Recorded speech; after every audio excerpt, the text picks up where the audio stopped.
Vamos chegar hoje, como previsto, ao momento em que, com segurança, podemos falar do plano de reabertura progressiva da sociedade portuguesa. É um plano que prevê uma reabertura a conta-gotas. As duas perguntas que, obviamente, os portugueses colocam é, em primeiro lugar, porquê é que podemos iniciar agora a reabertura? E a segunda é, porquê é que a reabertura tem de ser tão cautelosa? Quanto à primeira pergunta, porquê é que podemos iniciar agora a reabertura, os dados são muito claros.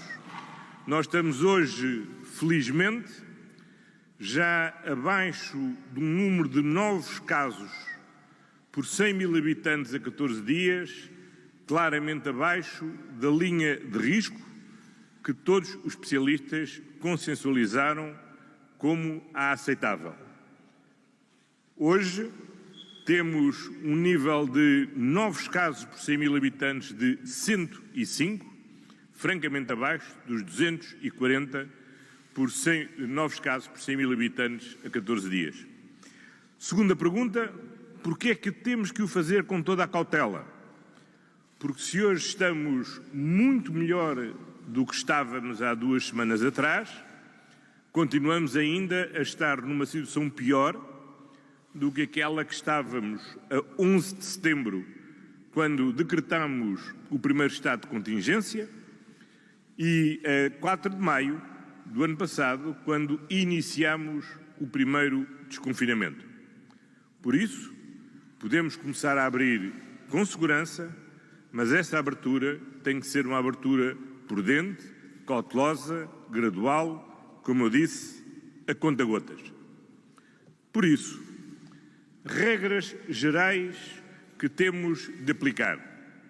Em primeiro lugar, até à Páscoa, manter o dever geral de confinamento como aquele que tem vigorado. Em segundo lugar, manter a proibição de circulação entre concelhos nos próximos fins de semana, também no fim de semana e também na semana anterior à Páscoa, entre 26 de março e 5 de abril, para garantir que a Páscoa não é um momento de deslocação e de encontro, mas, pelo contrário, mais um momento de confinamento.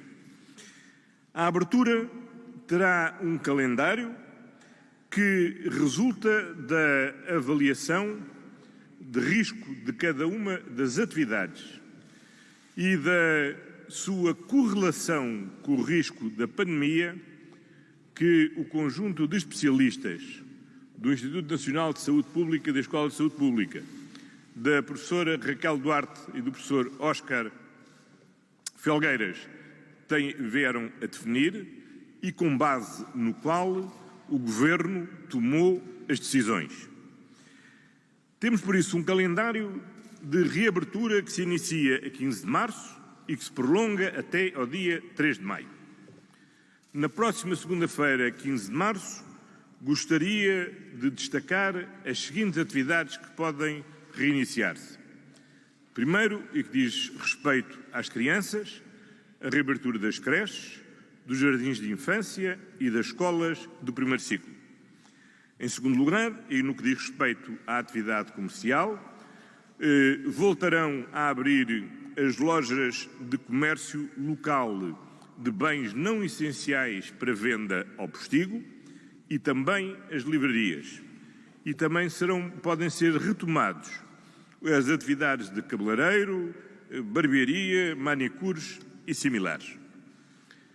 15 dias depois, dia 5 de abril, poderão então reabrir as escolas do segundo e do terceiro ciclos, poderão abrir as lojas com porta para a rua até 200 metros quadrados e com atendimento ao público, poderão abrir as esplanadas de restaurantes, cafés, pastelarias, não devendo ser possível ter mais de 4 pessoas em conjunto, e reabrirão também os museus, os monumentos, galerias de arte e outros equipamentos desta natureza. 15 dias depois, a 19 de abril, será a vez de abrir o ensino secundário e o ensino superior, os teatros, os auditórios, cinemas e outras salas de espetáculo, as lojas do cidadão e os restaurantes, cafés e pastelaria voltarão a poder ter serviço de mesa no interior, limitados a 4 pessoas e a 6 pessoas nas planadas. Passarão também a ser possíveis eventos no exterior sujeitos à lotação definida pela Direção-Geral de Saúde e poderão ter lugar celebrações, como casamentos ou batizados, com uma limitação de 25% da lotação dos respectivos recintos. Finalmente, a 3 de maio, os restaurantes, cafés, pastelarias poderão ter serviço de mesa até 6 pessoas no seu interior e poderemos ter grandes eventos exteriores e eventos interiores sujeitos à lotação da Direção-Geral de Saúde e as celebrações, como casamentos ou batizados, poderão ter aí uma lotação de 50%. É por isso um processo gradual para o conjunto das atividades que temos mantido encerradas e que está, obviamente, sujeita sempre a uma reavaliação quinzenal de acordo com a avaliação de risco que adotamos. Essa avaliação de risco tem por base 2 critérios fundamentais consensualizados entre os diferentes especialistas. Por um lado, e no eixo vertical, o número de novos casos por 100 mil habitantes a 14 dias. Por outro lado, no eixo horizontal, a taxa de transmissibilidade medida através do famoso R, que nos tem acompanhado desde o início desta pandemia. Este é um nível de risco bastante exigente relativamente àquele que adotámos no passado. No passado, como se recordam, o risco extremo estava nos 960 e o risco moderado estava nos 240, pois aquilo que era o limite mínimo é agora o limite máximo, dos 240, e as medidas terão que ser revistas sempre que ultrapassarmos o número de 120 casos por dia, novos casos por dia por 100 mil habitantes a 14 dias, ou sempre que o nível de transmissibilidade ultrapasse o 1. Ao dia de hoje, nós estamos com 105 novos casos por 100 mil habitantes a 14 dias e temos, com o índice de ontem, um R de 0,78. É por isso um ponto sensivelmente correspondente a esta cruz que aqui temos assinalado. Aquilo que iremos ver e medir cada 15 dias, ou se quiserem até de 2 em 2 dias, porque o R é calculado de 2 em 2 dias, é como é que evolui esta cruz. Se esta cruz evoluir no sentido descendente, significa que o risco da infecção está a diminuir e, portanto, podemos estar confortáveis com as medidas que adotamos e podemos mesmo pensar em poder alargá-las.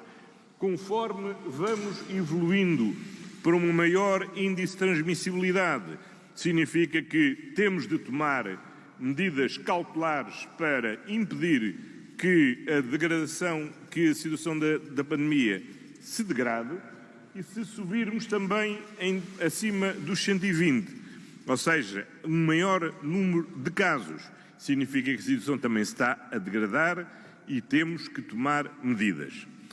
Há a situação em que não podemos excluir, em que tenhamos um nível de novos casos superior a 120 e um nível de transmissão superior a 1, e então entramos nesta zona vermelha que implica não só não podermos progredir, mas como termos de adotar medidas de regressão relativamente a este calendário que hoje temos aqui anunciado. Queria terminar com uma palavra de solidariedade para com todos aqueles que nesta terceira vaga perderam as suas vidas, as vidas dos seus amigos, dos seus familiares, dos seus entes queridos, aqueles que sofreram duramente a doença, aqueles que ainda estão hoje internados. Uma palavra de grande solidariedade para o esforço extraordinário que os profissionais de saúde foram sujeitos ao longo destes 2 meses e uma palavra geral de solidariedade para com todas e todos os portugueses que, com o seu sentido cívico, nos permitiram chegar a um momento em que podemos de novo olhar para a reabertura da sociedade com segurança e com confiança. E dizer o seguinte: o que vai acontecer a partir de agora, desde o primeiro dia da pandemia, depende de todos nós. Da forma como mantivermos a disciplina individual, do uso da máscara, da higiene das mãos, do distanciamento físico, de evitar os ajuntamentos, do cumprimento escrupuloso das regras. Se assim não for, não só não vamos poder manter-nos nesta zona onde progressivamente vamos continuar a reabrir a sociedade, como podemos entrar naquelas 2 zonas amarelo de risco, onde temos de paralisar a nossa evolução, ou pior ainda, atingir a zona vermelha, onde temos de andar para trás. Da nossa parte, adotamos um programa que é um programa muito conservador, a conta-gotas, de forma a não corrermos riscos excessivos. Sabemos bem que esta estratégia, sendo prudente do ponto de vista da saúde pública, significa sacrifícios acrescidos, sobretudo para as empresas, para aqueles que vivem do seu trabalho e um peso acrescido sobre o futuro da nossa economia. Julgamos que, como sempre, a vida, a saúde, são os bens que temos que colocar em primeiro lugar e que tudo temos que fazer para salvaguardar. E se fomos capazes nestes 2 meses de cumprir e alcançar resultados tão notáveis, em que depois temos chegado a ser, durante alguns dias, os piores do mundo, conseguimos ser aqueles que temos um menor número de novos casos por 100.000 habitantes a 14 dias da União Europeia, agora o que temos que fazer é manter esta trajetória, não estragar aquilo que conseguimos já alcançar, de forma a podermos ir retomando com segurança a normalidade possível das nossas vidas. Estas medidas, naturalmente, serão acompanhadas simultaneamente da execução do programa de vacinação e, por outro lado, da nova estratégia de testagem que visa aumentar significativamente o número de testes a realizar, para não nos limitarmos a testar quem teve um contacto de risco ou quem, por se sentir sintomático, está a ser testado, mas para irmos à procura dos assintomáticos desconhecidos que temos que procurar identificar, isolar, conhecer o seu universo de contactos, de forma, através do rastreamento, poder também isolá-los e assim estancar a pandemia. Mas vacinação, rastreamento e testagem são instrumentos complementares. O essencial, como sempre, é o comportamento individual de cada um de nós e, por isso, como até hoje, continuo a contar plenamente com cada portuguesa e com cada português. Muito obrigado. Sr. Primeiro-Ministro, boa noite. José Manuel Mestre, SIC e SIC Notícias. Queria perguntar-lhe, se chegarmos à Páscoa com valores residuais, se os portugueses terão direito a um bónus de antecipar todo este calendário, ou seja, se aquela cruz estiver baixado para o canto inferior esquerdo. Por outro lado, se chegarmos ao vermelho, se podemos voltar às medidas que temos hoje ou se isso está afastado. Última pergunta, quanto é que custou ao Estado este confinamento? Já tem contas feitas? Não tenho contas feitas. Aquilo que lhe posso dizer é o seguinte: amanhã mesmo o Sr. Ministro da Economia, o Sr. Ministro do Trabalho, o Sr. Ministro da Cultura, o Sr. Ministro da Educação irão apresentar um conjunto de medidas de apoio às empresas, ao setor cultural, ao setor desportivo, em complementaridade às já adotadas até este momento. Nós temos bem consciência que, da mesma medida em que temos que combater a pandemia, temos que suportar a economia e o conjunto da vida em sociedade. Nós não iremos acelerar relativamente a este calendário. A zona verde significa que nós estamos numa situação de conforto relativamente ao calendário que definimos. Se passarmos para as zonas amarelas, significamos que estamos numa situação em que temos de paralisar essa evolução. E se chegarmos à zona vermelha, significa que temos mesmo que voltar para trás relativamente aos avanços que já obtivemos. Portanto, à sua pergunta, se chegarmos à zona vermelha, significa que podemos regredir? Não é podemos. Se chegarmos à zona vermelha, temos mesmo que regredir de forma a assegurar a saúde pública. Nós não podemos simultaneamente passar acima dos 120 casos por 100.000 habitantes a 14 dias e um R superior a 1. E temos de conseguir controlar quer o ritmo da transmissão, quer o aumento do número de novos casos.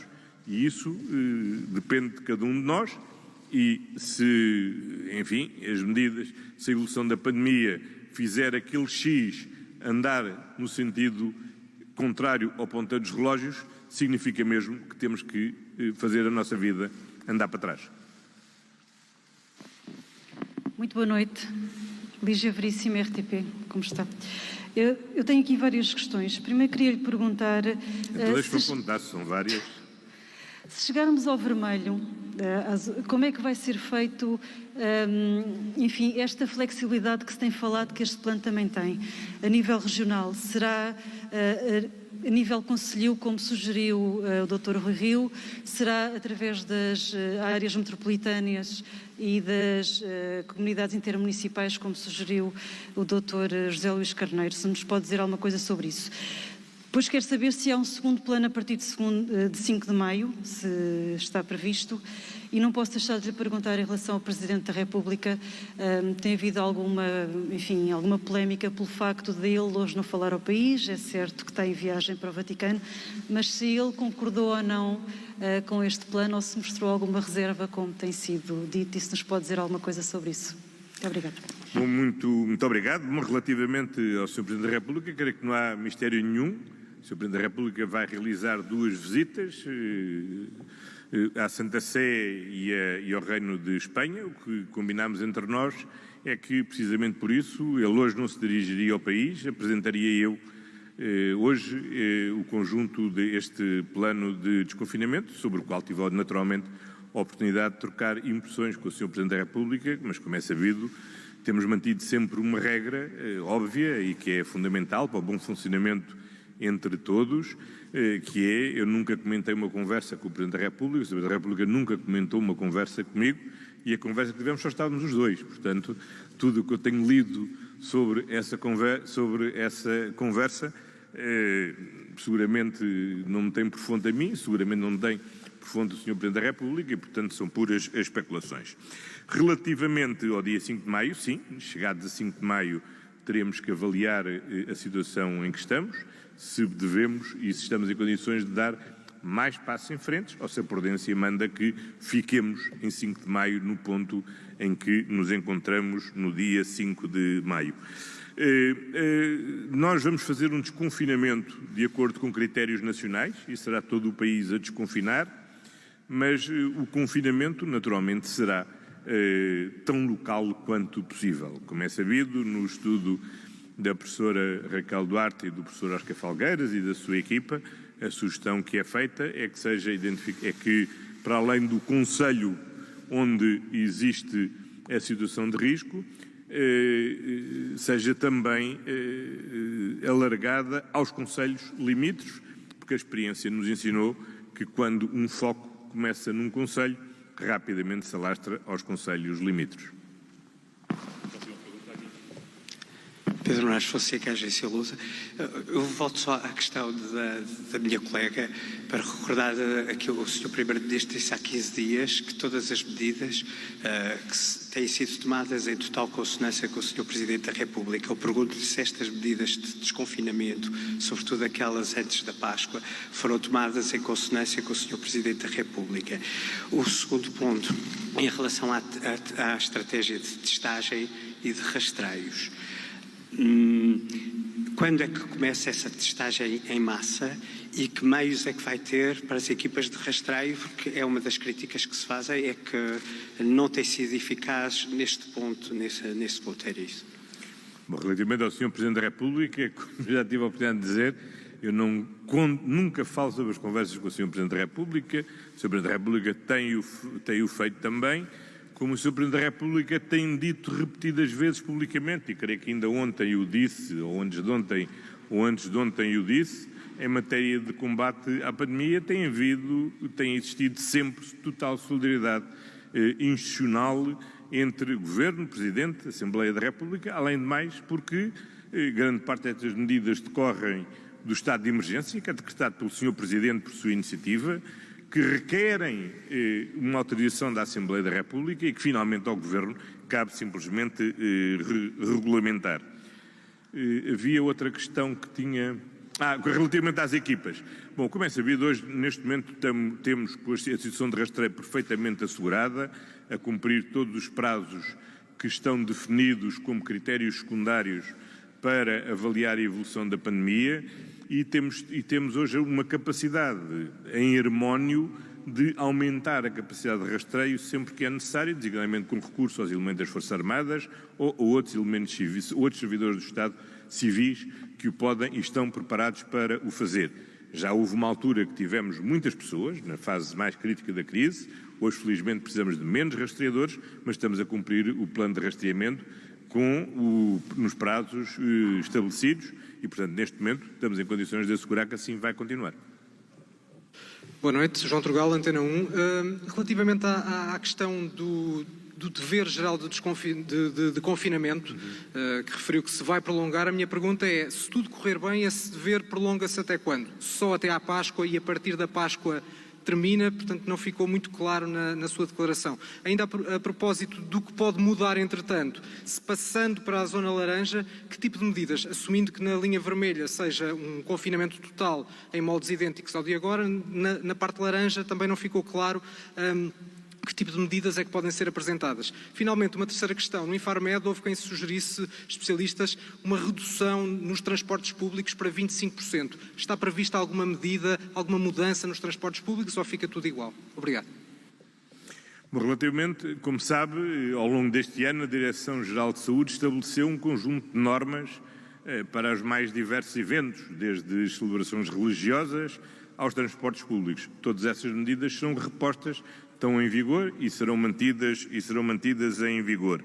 Relativamente ao dever geral de confinamento, claro, ele mantém-se até à Páscoa. Depois da Páscoa veremos. Este plano que está aqui apresentado é precisamente até à Páscoa e nessa altura teremos que fazer a reavaliação se justifica ou não. Depende desde logo de um fator fundamental, é que só há dever geral de confinamento quando há estado de emergência.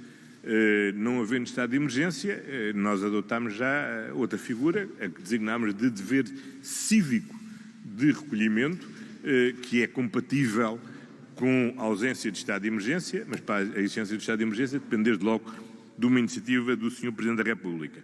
Relativamente às zonas laranja, bom, as medidas que adotaremos é desde logo a paralisação da evolução que está prevista e, eventualmente, alguma medida restritiva que se justifique adequada, tendo em conta a natureza da evolução da pandemia.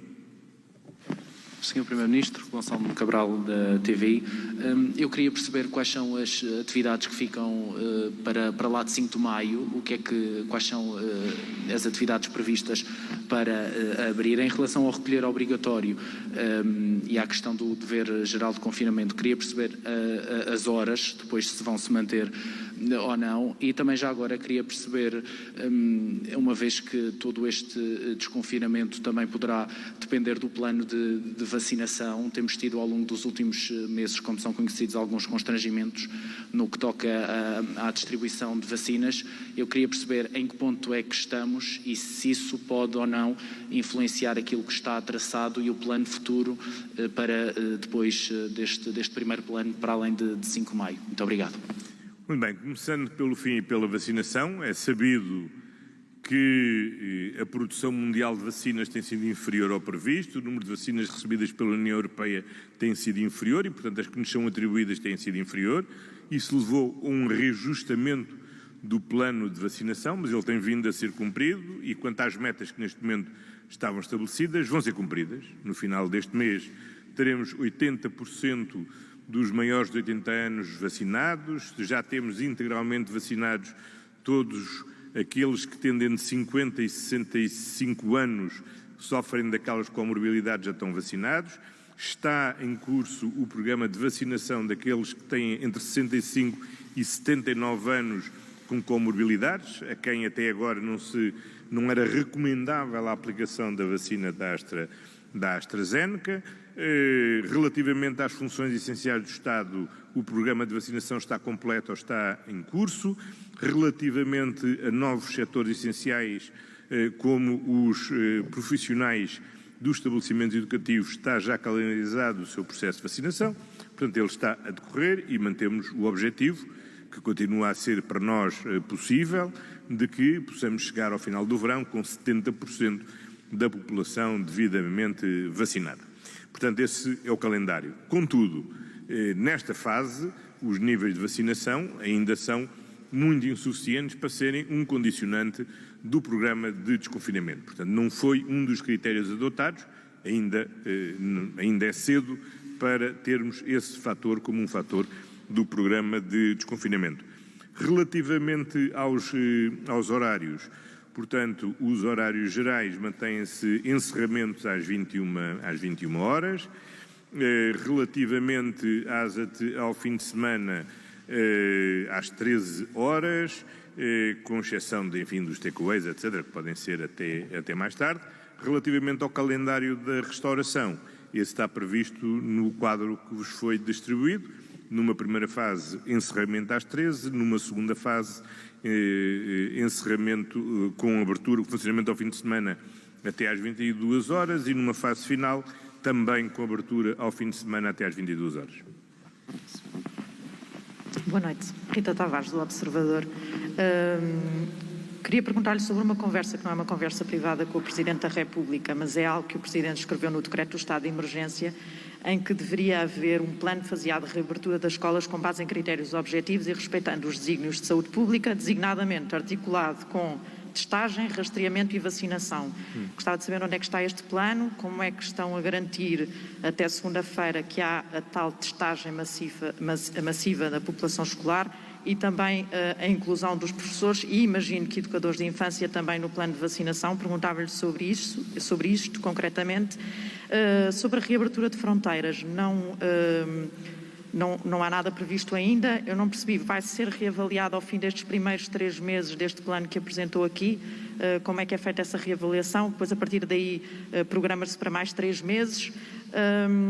E como é que estamos a nível de restrições de entrada de estrangeiros, tendo em conta as novas TIRPs, continua a ser uma preocupação dos especialistas, e como é que está a ser feita essa restrição de entradas? Muito bem. Quanto às escolas, o programa é gradual, não segue rigorosamente, neste caso, aquilo que foi a recomendação da professora Raquel Duarte e do professor Oscar Felgueiras. Como sabem, eles propunham que nesta segunda-feira só tivesse lugar à abertura de creches e jardins de infância. Entendemos dever alargar também ao primeiro ciclo, assim como acelerámos também, juntámos o terceiro ciclo ao segundo e o superior ao secundário, porque consideramos que é fundamental que o processo de aprendizagem seja afetado o mínimo possível. Como se recorda, lutámos até o último minuto por não encerrar escola nenhuma e, como sempre dissemos, seriam das primeiras medidas a tomar e assim o estamos a fazer. Vamos aproveitar este regresso à escola para lançar precisamente um programa de testagem massiva, que está programado, que já foi anunciado no seu calendário, para poder, além do mais, detectar, no momento em que as pessoas regressam aos estabelecimentos de ensino, possíveis focos que existam de infecção, que não estejam detectados e, portanto, isso ser possível. Quanto ao programa de vacinação, esse está programado pela Task Force e está, neste momento, decidido quando é que ele vai ser implementado e vai ser implementado e executado. Quanto às fronteiras, nós temos mantido, primeiro, quanto à fronteira terrestre, ainda hoje com Espanha reafirmamos a decisão de, apesar dos níveis da pandemia de um lado e do outro da fronteira permitirem a sua reabertura, manter até à Páscoa a fronteira encerrada, designadamente para evitar as tradicionais grandes deslocações de Semana Santa que existem e, portanto, vão ser mantidas encerradas as fronteiras por acordo com Espanha até à Páscoa. Segundo lugar, quanto às fronteiras externas da União Europeia, nós temos cumprido as regras acordadas ao nível da União Europeia, com medidas especiais para os países de maior risco e, designadamente, de origem das estirpes que, neste momento, merecem maior cuidado. Por isso, temos restrições particulares a todas as pessoas que vêm diretamente do Reino Unido ou vêm por outras escalas do Reino Unido, ou do Brasil, ou da África do Sul, e há um despacho que foi feito pelo Sr. Ministro da Administração Interna já a semana passada, e que esta semana já tem estado em vigor, para que, para além do controle interno dos voos diretos, haja também dos voos indiretos, o que implica testagem e quarentena para as pessoas que tenham essas origens, de forma a controlar o risco de desenvolvimento dessas estirpes. Olá, muito boa noite. Susana Martins, da Renascença. Eu gostava de insistir em relação ao Presidente da República, tendo em conta uma comunicação que ele fez, dizendo que, a dar a entender que estaria a favor do desconfinamento depois da Páscoa, dizendo mesmo que quem é que levaria a sério o rigor pascal se não fosse assim. Gostava de saber se não era preferível, tendo em conta estas declarações, um desconfinamento começar depois da Páscoa. E se, sendo assim, não estamos com este plano a ir rápido demais e de forma um pouco menos gradual do que seria expectável.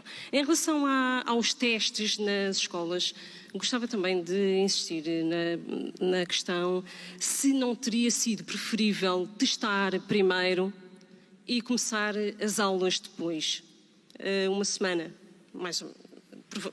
por exemplo. Se isto não teria sido melhor. E gostava de perguntar em relação aos serviços públicos, falou apenas das lojas do cidadão, em relação aos outros serviços públicos, que tipo de abertura é que vai haver ou não, que funcionamento é que vamos ter? Muito obrigada. Bom, relativamente aos outros serviços públicos, eles já estão abertos mediante marcação, continuam abertos mediante marcação. Eu falei das alterações, ao que neste momento está encerrado e que vai abrir, não me referi naturalmente às coisas que já estão abertas e que se mantêm abertas. Os serviços públicos mediante marcação já estão a funcionar, continuam a funcionar. A novidade relativamente aos serviços públicos é a abertura das lojas de cidadão e por isso aqui o referi. Bom, o rápido demais e o lento demais é sempre como a apreciação do copo meio cheio ou do copo do meio vazio. Tenho a certeza que se for perguntar a qualquer profissional do comércio, qualquer profissional da restauração, eles dirão seguramente que é lento demais, porventura outras pessoas entenderão que é rápido demais. Nós julgamos que é da medida certa e procuramos desta vez, para que houvesse menos dúvidas e todos tivéssemos maior segurança nas medidas que adotávamos, em solicitar a uma equipa de cientistas que apresentasse um estudo que permitisse suportar a definição de um plano de reabertura. E o que essa equipa da professora Raquel Duarte e do professor Oscar Felgueiras e dos demais componentes desta equipa fizeram, e é um estudo que apresentaram na última sessão do Infarmed, por um lado, analisaram o nível de risco de cada uma das atividades, permitindo, por exemplo, perceber porque é que comer num restaurante ou estar uma família inteira à mesa, mesmo em casa, tem maior risco de transmissão da doença do que ir ao supermercado ou fazer prática desportiva sozinho, ao ar livre. Portanto, há essa caracterização que eles fizeram do risco de cada uma dessas atividades. Segundo lugar, correlacionarem o risco da atividade com o nível de risco da pandemia, tendo em conta fundamentalmente dois fatores. O número de casos que estamos a ter por 100 mil habitantes a 14 dias e, por outro lado, o ritmo de transmissão. Está a aumentar, está a diminuir, está a aumentar mais, está a aumentar menos e, portanto, eles próprios criaram 5 níveis distintos. E, portanto, cruzando estas duas análises, eles, relativamente aos 5 níveis de risco que estabelecem, definem o que é que se deve acontecer em cada uma destas atividades. Quando é que devem estar totalmente fechadas, quando é que podem estar totalmente abertas, quando é que podem estar abertas em certas condições ou fechadas ou abertas em outras condições. Essa matriz está lá. Obviamente, essa é uma ferramenta fundamental, e foi muito importante esta ferramenta, para podermos definir este plano de confinamento. Como, aliás, a própria professora Raquel Duarte diz hoje numa entrevista que deu a um matutino, obviamente, aquele trabalho que foi apresentado é a análise dos cientistas, com base no critério dos cientistas, e que puseram à disposição do Governo, mas que naturalmente o Governo teria que ter também em conta outros fatores, para além daqueles que eles têm em conta, que têm essencialmente em conta critérios de natureza sanitária e de transmissão da pandemia. Foi isso que o Governo fez, foi poder ter em conta esses dados, ter em conta outros dados, designadamente o impacto que tem no desenvolvimento das crianças, no processo de aprendizagem das crianças, o encerramento das escolas, o impacto que tem também, designadamente no emprego, o encerramento de um conjunto de atividades e procurar analisar de uma forma equilibrada os diferentes níveis de preocupação que o Governo deve ter em conta para definir este plano de confinamento. Foi assim que o fizemos e julgamos que é um plano que corresponde àquilo que é a necessidade de controlar a pandemia e de poder ir reabrindo com segurança a atividade da nossa sociedade sem correr riscos. Por isso, não acho que vamos depressa demais. Como eu disse, é mesmo uma reabertura a conta-gotas que vamos ter ao longo daqui até 5 de maio.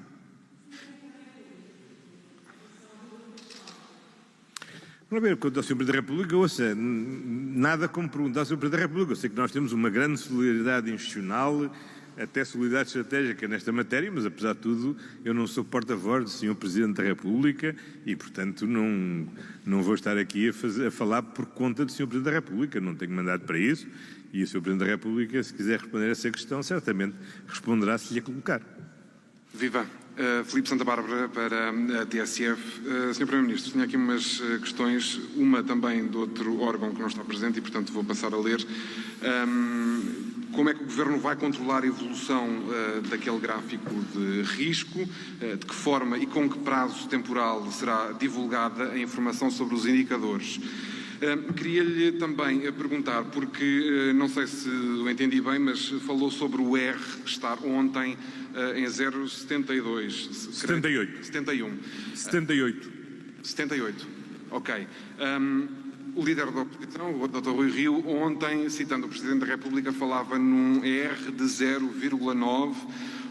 Há aqui uma dissintonia na comunicação, queria tentar perceber que dissintonia foi esta e perceber também se, com tantas críticas que foram apontadas pelos partidos políticos a este plano e ao facto de ter demorado, mas também, por outro lado, estar a ser trabalhado muito em cima da hora, se sentiu, enquanto Primeiro-Ministro, muita pressão, não só dos partidos políticos, mas também dos setores económicos, para apresentar estas datas aqui hoje. Obrigado. Bom, em primeiro lugar, não senti pressão nenhuma, como anunciei há 15 dias, este plano seria anunciado hoje, dia 11, e não antes. Tive, aliás, a oportunidade de explicar porque é que não o apresentávamos antes. Não o apresentávamos antes porque era muito cedo para criar nos espíritos portugueses a ilusão de que tinha chegado o momento de começar a olhar para o desconfinamento. Era mesmo o momento de só nos concentrarmos no confinamento.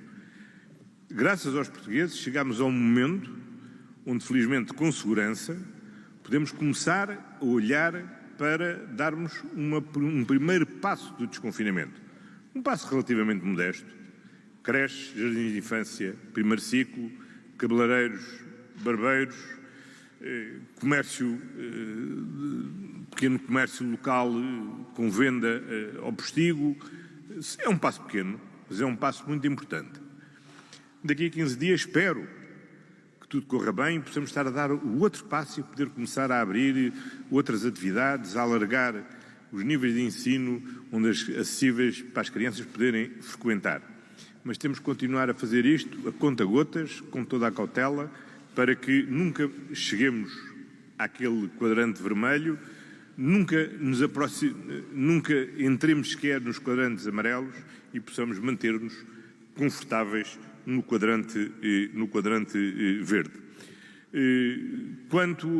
Como sabe, quem oficialmente calcula a taxa de transmissibilidade pelo fator R é o Instituto Nacional de Saúde Pública, Ricardo Jorge. Faz isso todas as 48 horas, ontem fez o cálculo 0,78, amanhã fará e divulgará um novo cálculo. Como é que vamos controlar? Os dados são públicos. Todos os dias, como é sabido, a Direção-Geral de Saúde revela os novos casos e calcula o número de novos casos por 100 mil habitantes a 14 dias. E quanto à outra variável, 2 em 2 dias, o Instituto Nacional de Saúde Pública, Ricardo Jorge, divulga qual é o R e qual é a sua evolução. E, portanto, podemos todos os dias ir verificando como é que aquela cruzinha vai evoluindo, mantendo-se na boa direção ou começando a andar em uma direção indesejada. E acho que isso nós devemos ir seguindo, como seguimos o boletim meteorológico, para saber se vai chover, devemos levar guarda-chuva. Se virmos a andar no sentido errado, significa que todos temos que adotar comportamentos de maior rigor para evitar que o tempo volte para trás. E pronto. Muito boa noite, muito obrigado e bom apetite para